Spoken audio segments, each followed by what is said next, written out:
Assalamualaikum warahmatullahi wabarakatuh.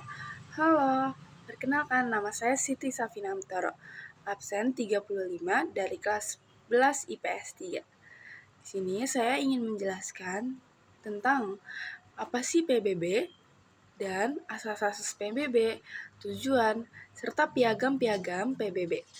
Apa sih isi piagam tersebut? Dan ada juga tokoh-tokoh pendiri PBB. Yang pertama ada latar belakang PBB. PBB atau Perserikatan Bangsa-Bangsa yang dalam bahasa Inggrisnya adalah United National atau UN, sebuah organisasi internasional yang didirikan pada tanggal 24 Oktober 1945. Tujuan dibentuknya PBB antara lain adalah untuk mendorong kerjasama internasional antar negara anggota PBB, pembentukan PBB beserta asas dan tujuannya yang diatur dalam Piagam PBB atau UN Charter. Winston Churchill selain menjadi Perdana Menteri bersama Franklin D. Roosevelt juga menjadi inisiator sebuah pertemuan penting. Pertemuan yang dilaksanakan pada tanggal 14 Agustus 1941.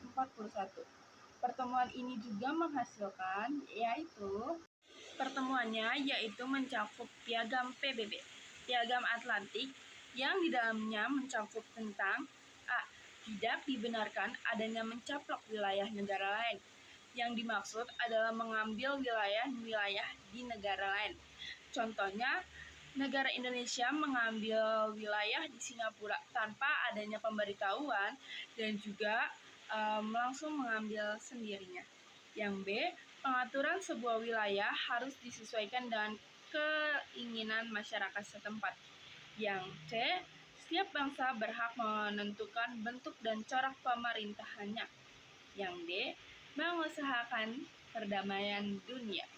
Yang E, memajukan kerjasama ekonomi dunia dan peningkatan kesejahteraan sosial.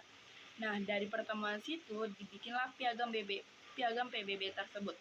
Piagam PBB juga berlaku untuk semua negara yang terdaftar di dalam PBB. Sekarang ada tokoh-tokoh pendiri PBB. Yang pertama yaitu Winston Churchill. Winston Churchill ini adalah dia itu menteri dan juga dia itu menghadiri pertemuan penting, yang dimana pertemuan penting itu yang menghasilkan Piagam PBB. Franklin Delano Roosevelt itu juga sama, dia juga yang menghadiri pertemuan penting yang bersama Winston Churchill. Dan juga ada Joseph Stalin, itu pendiri. Nah, sekarang kita masuk PBB atau proses pembentukan PBB. Proses pembentukan PBB menemukan titik akhir dengan dilaksanakannya perundingan terakhir di San Francisco, melahirkan rumusan Piagam Perserikatan Bangsa-Bangsa, The United National Charter, yang kemudian disahkan tepat pada 24 Oktober 1945 oleh 51 negara. Maka dari itu, setiap tanggal 24 Oktober selalu diperingati sebagai Hari PBB. Hingga saat ini, PBB telah memiliki 193 anggota dengan topik permasalahan yang turut berkembang, seperti perubahan iklim, hak asasi manusia, terorisme, kesetaraan gender, hingga keberlangsungan produksi pangan di dunia. Secara umum, tujuan dan prinsip dari PBB ialah untuk menciptakan dan menjaga perdamaian negara.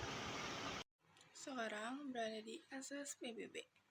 Asas PBB yaitu asas Perserikatan Bangsa-Bangsa dalam pasal 2 Piagam Perserikatan Bangsa-Bangsa ditetapkan 7 asas adalah sebagai berikut. Yang pertama, PBB didirikan atas dasar persamaan kedudukan dari semua anggota. Yang kedua, semua anggota harus memenuhi kewajiban mereka dengan ikhlas sebagaimana tercantum dalam Piagam PBB. Yang ketiga, semua anggota harus menyelesaikan perselisihan internasional mereka secara damai.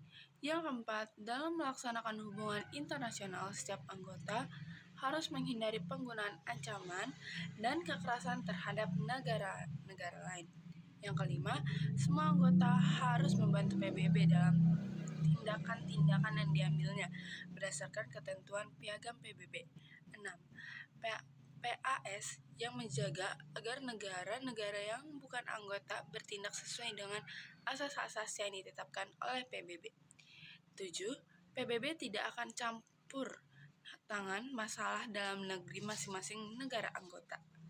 Sekarang kita berada di ujung materi kita, yaitu adalah tujuan PBB. Tujuan Perserikatan Bangsa-Bangsa adalah sebagai berikut. Yang pertama, menjaga perdamaian dan keamanan dunia. Yang kedua, memajukan dan mendorong hubungan persaudaraan antar bangsa melalui penghormatan HAM atau hak asasi manusia.